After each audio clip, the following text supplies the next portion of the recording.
Jerusalem is described in Scripture as a city set apart, chosen, protected. Yet the Bible records it being conquered, burned, and rebuilt more times than almost any other city in the ancient world. The gates were breached, shattered, and reduced to ash by armies that should never have gotten through. So how exactly were these defences built? And what were these gates that the entire ancient world considered worth destroying?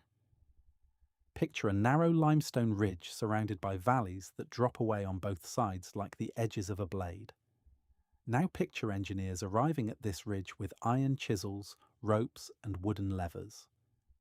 Their assignment is to turn this hilltop into a fortress capable of resisting armies equipped with battering rams and siege towers. Armies that had already brought down cities far larger and wealthier than this one. What they built was not a simple wall with a door in it. It was a layered military system embedded into the natural terrain, designed around a principle that remains brilliant by any standard of defensive architecture. At every point where the wall had to open up and allow movement through it, the builders did not create a vulnerability. They created a trap. That is the story this investigation follows. Not the spiritual meaning of the gates, though that meaning is real. This investigation is about the physical gates themselves, what they looked like, how they were built, and what it actually meant when the Bible says a gate was destroyed or rebuilt or held against an advancing army. Because once you understand what these structures actually were, the biblical text stops reading like ancient poetry and starts reading like an engineering report. Jerusalem sits in the central highland region of what is today Israel, roughly 750 meters above sea level. That elevation mattered enormously. An attacking army marching uphill toward Jerusalem was exhausted before the fighting started. Defenders above had full visibility of everything moving toward them across the hillside. The city occupied a narrow spur of land running roughly north to south. To the east, the ridge drops sharply into the Kidron Valley. To the west and south, the land falls away into the Hinnom Valley. To the north, the ridge connected to higher ground, the most vulnerable direction, the one military planners would have identified as the primary threat axis. The people who chose this location understood exactly what they were doing. They were selecting a position the land itself would help defend. But natural terrain has limits. The political reality surrounding Jerusalem during the Iron Age, roughly the 10th through 6th centuries BCE, was anything but stable. Egypt still had strategic interests in regional trade routes. The kingdom of Aram pressed from the north. Then the Assyrian Empire rose, a military superpower capable of fielding armies that smaller kingdoms like Judah could not match in open battle. Jerusalem's survival during this period was not guaranteed. It was achieved through geography, political maneuvering, and a defensive infrastructure that had to be constantly maintained, expanded, and reinforced as the threat environment evolved. Every mention in the biblical text of a wall being repaired, a gate reinforced, a tower built, these are not decorative details. They are records of a city doing the ongoing work of survival. The book of Nehemiah provides the most systematic description of Jerusalem's gates anywhere in the biblical text.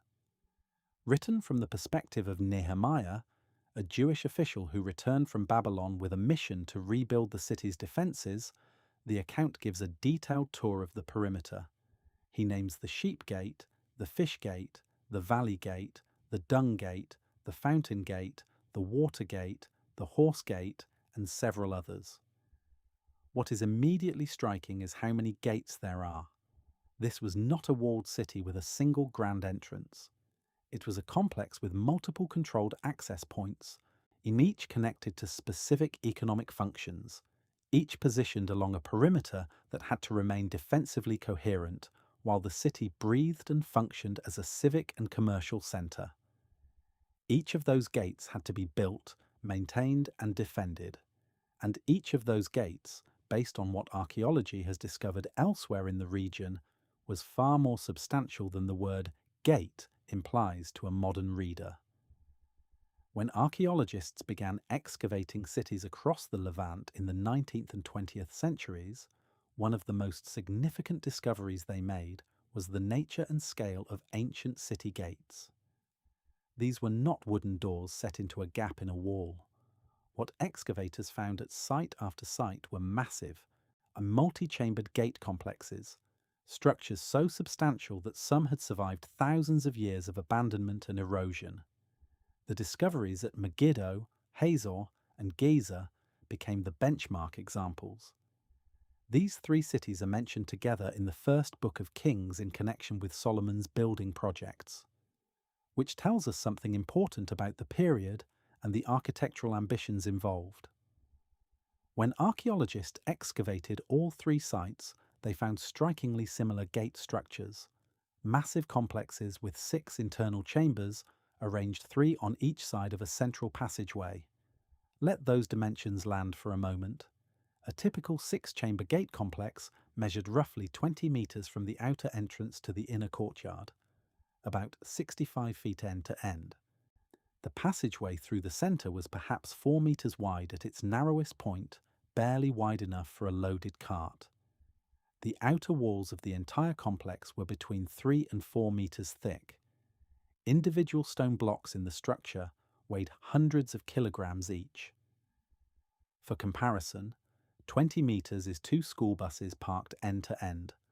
The walls were thicker than the ceiling height of most modern buildings, and this entire structure was built from dressed limestone without mortar, relying on precision fitting and sheer mass. This is a fortress embedded within a wall. Here is the tactical genius of the design. An attacker who managed to break through the outer doors did not emerge freely into the city. They entered a narrow corridor flanked by thick stone walls, with chambers on both sides holding defenders. Thus, they had to navigate 20 metres of confined space before reaching the inner doors. During those 20 metres, they were vulnerable simultaneously from the chambers on either side, from defenders above on the wall walk, and from archers in the towers flanking the outer entrance. The 6-chamber gate was not an architectural convention. It was a killing corridor. Now the question becomes specific to Jerusalem. Unlike Megiddo or Hazor, which sat on relatively flat ground, Jerusalem rose along a narrow ridge with steep slopes on multiple sides. Building a 20-metre gate complex on a hillside required either cutting deeply into bedrock to create a level foundation or constructing massive retaining walls to support the structure on sloping ground. Excavations confirm that Jerusalem's builders did exactly this.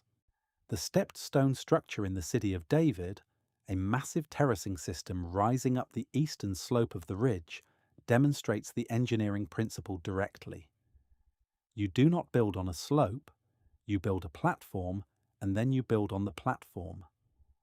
The scale of labour involved cannot be overstated. A large retaining complex might incorporate thousands of tons of stone. For a city Jerusalem's size in the Iron Age, with a population historians estimate at somewhere between a few thousand and perhaps 10,000 people, depending on the period, mobilizing that kind of labour meant organising a significant portion of the entire working population. And yet, the construction happened, which tells us that ancient Jerusalem was not merely a religious centre or a cultural capital.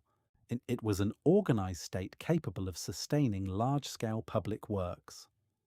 The wall section known today as the Broad Wall makes this undeniable.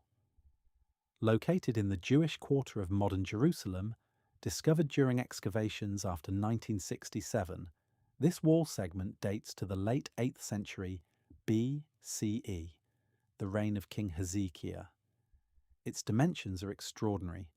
The broad wall measured approximately 7 metres thick, 7 metres, over 22 feet of solid stone construction. A standard highway lane is 3.7 metres wide. This wall was nearly as wide as 2 highway lanes side by side, built entirely from quarried limestone without mortar. For context, the famous walls of ancient Babylon were estimated at 6 to 8 metres thick. Jerusalem's broad wall was in the same class as the capital of one of the great ancient empires. Why? Because Hezekiah was not building theoretically. The Assyrian Empire under Sennacherib was not a distant threat. It was an imminent catastrophic reality. Sennacherib's own royal inscriptions, preserved on clay prisms that survive today in museums in London, Chicago, and Jerusalem, describe a campaign in Judah in which 46 fortified cities were captured and their populations deported. Jerusalem is conspicuous in his account. He describes enclosing Hezekiah like a bird in a cage. He does not describe capturing the city. The broad wall may be part of the reason why. Hezekiah's expansion also extended the walls westward to encompass a new quarter on the western hill. The city effectively doubled in enclosed area during this period, incorporating refugees fleeing Assyrian destruction in the north. Every time the wall expanded, the gate system had to respond. New gates had to be built. Old ones evaluated, modified, or sealed.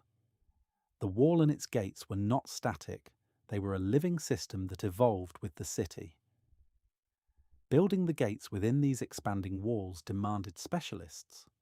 Cutting the precise stone required for door jambs and thresholds, fitting the heavy wooden beams forming the door frames, installing the metal hardware that allowed massive doors to operate.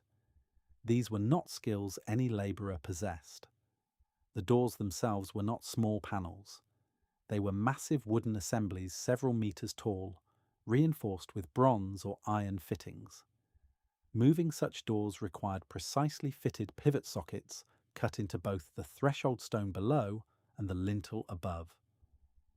At several excavated gate sites, the threshold stones show clear wear from the door pivoting in its socket across decades or centuries of use.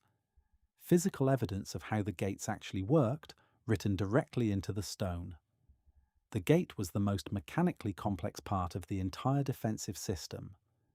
Everything else was passive stone construction. The gate was the one element that had to move.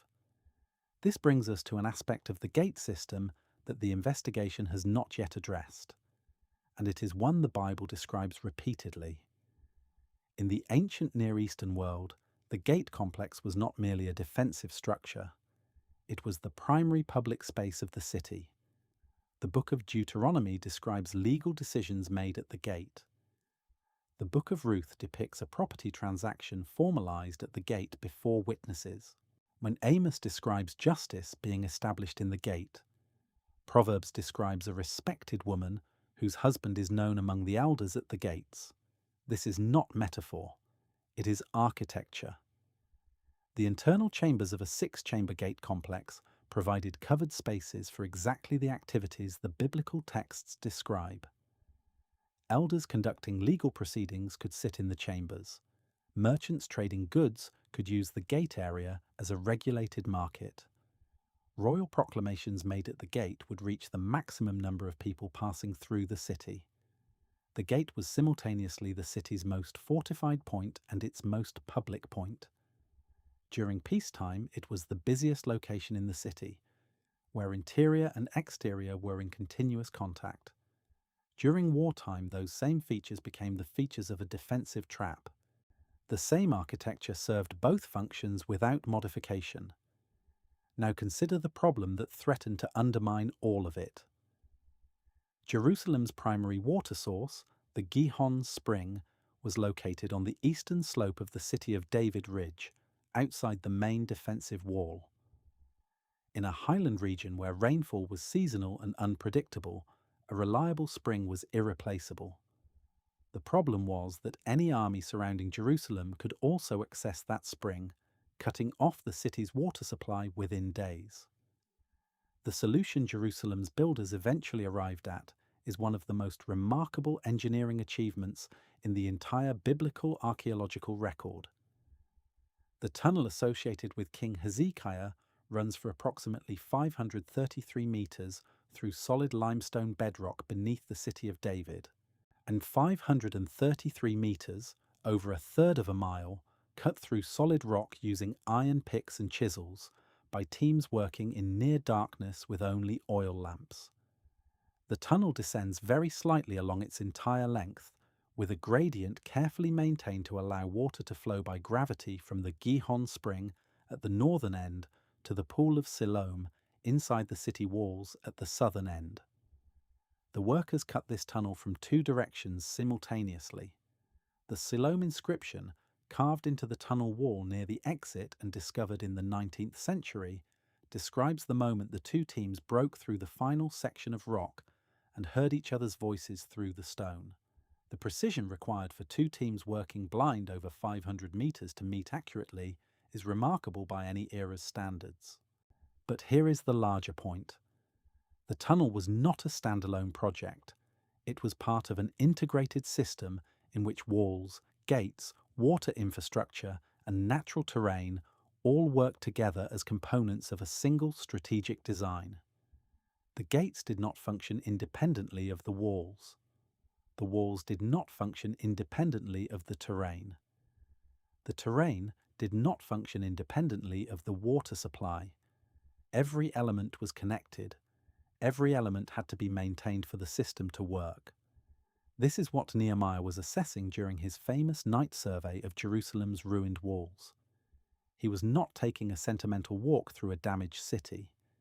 He was conducting an infrastructure inspection, mentally calculating which components of an integrated defensive system had been compromised by Babylonian destruction and decades of neglect. And the Babylonian destruction had been thorough. The second book of Kings describes the Babylonian campaign under Nebuchadnezzar in 586 BCE with stark specificity. The walls breached, the temple burned, the palace burned, the walls broken down all around. Lamentations describes the gates as sunk into the ground.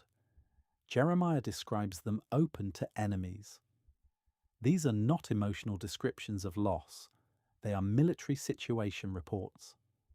When the Babylonians destroyed Jerusalem's gates, they were not burning wooden panels. They were dismantling structures that had taken generations of specialized labor to build. And they did it deliberately, because a city whose defensive infrastructure remained intact could rapidly reconstitute resistance. The destruction had to be complete to be effective.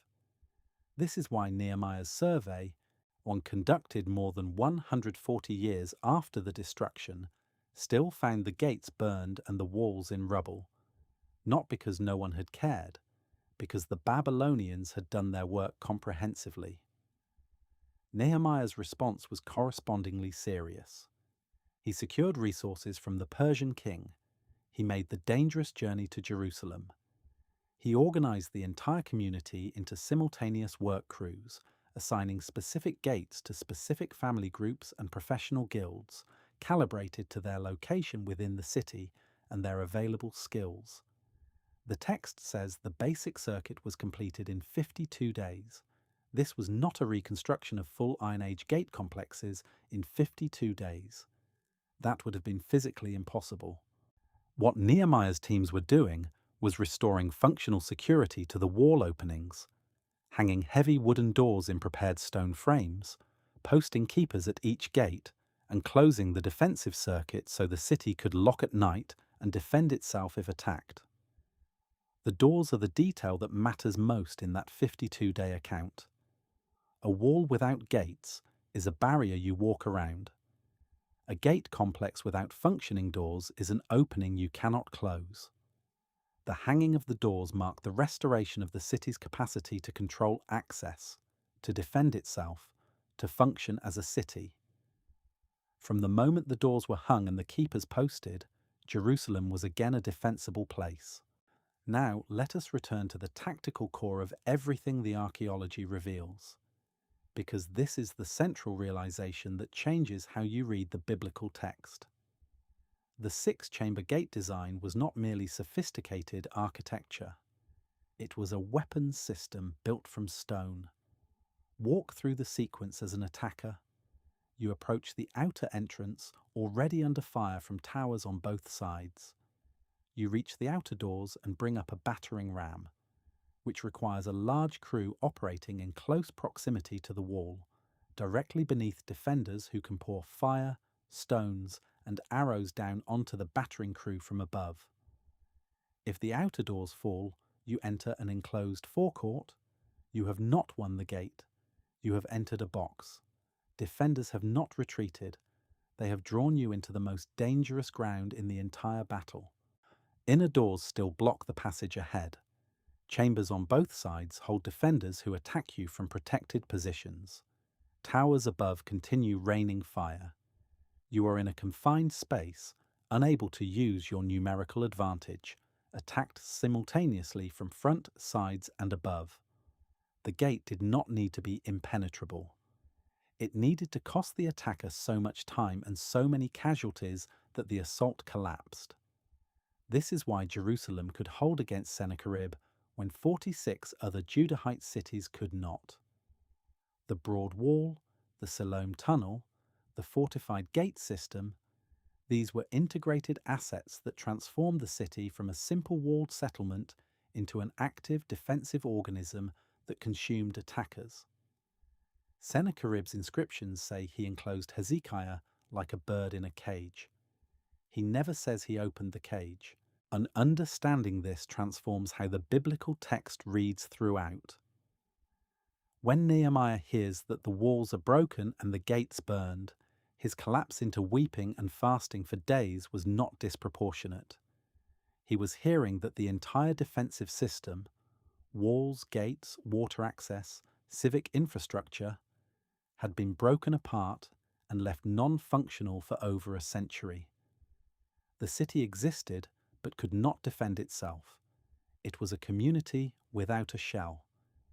And when the gates were finally rebuilt, hung with doors and assigned keepers, the restoration was not symbolic. It was operational. The city worked again. Every gate named in the biblical text carried specific character defined by what passed through it. The sheep gate admitted livestock for temple sacrifice, positioned close to the temple precinct for logistical reasons. The dung gate sat at the lowest, most downwind point of the city, connecting to the valley where refuse was removed. The fish gate connected to northern trade routes along which Mediterranean or Sea of Galilee fish would arrive, generating a market zone just inside the wall. The water gate connected to access routes leading down to the Gihon Spring. These were not interchangeable access points. Each gate was a node in an economic and logistical network as much as a defensive installation, and the gatekeepers assigned to each were not doormen. They were institutional officials responsible for controlling who entered and left, raising alarms, and enforcing the rules of access. At the temple, the role of gatekeeper was hereditary, held across generations by specific Levitical families. The people controlling the gates controlled the boundary between the outside world and the ordered community inside, between the common and the sacred, between the protected and the exposed. That boundary function is why gate imagery carries such weight throughout the biblical text. The gate was where categories met, where transitions were managed, where the city's identity was enforced. You entered the city through the gate. You encountered justice at the gate. You traded at the gate. You heard the news at the gate. Birth, marriage, death, commerce, conflict, worship. All of it moved through the gates of Jerusalem. When they were open, the city was alive. When they were closed, the city was a sealed defensive unit. When they were burned, the city was broken. When they were rebuilt and the doors were hung, the city was itself again. The visible walls of Jerusalem today are primarily Ottoman structures from the 16th century CE, following roots and incorporating foundations from much earlier periods. The original Iron Age gates are buried or destroyed beneath thousands of years of subsequent construction. What survives is fragmentary. The broad wall section in the Jewish quarter, worn threshold stones in archaeological deposits, the tunnels beneath the city of David, metal fittings and ceramic evidence from excavated strata. But those fragments are enough.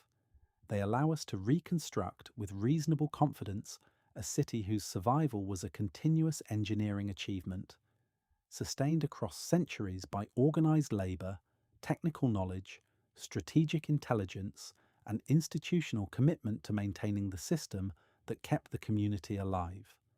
The gates were the most critical and most sophisticated elements of that system. Behind every brief mention of a gate in the biblical narrative lies a structure that represented the best defensive engineering available in the ancient Near East, built by skilled craftsmen from carefully prepared materials, set into precisely cut stone frames, hung on metal hardware, flanked by towers, designed to trap rather than merely block, maintained across generations as the defining feature of a city that refused to be easy to destroy. The people who built those gates knew exactly what they were building against. They knew the armies would come. They knew the battering rams would come. They built in full knowledge that everything they made would eventually be tested.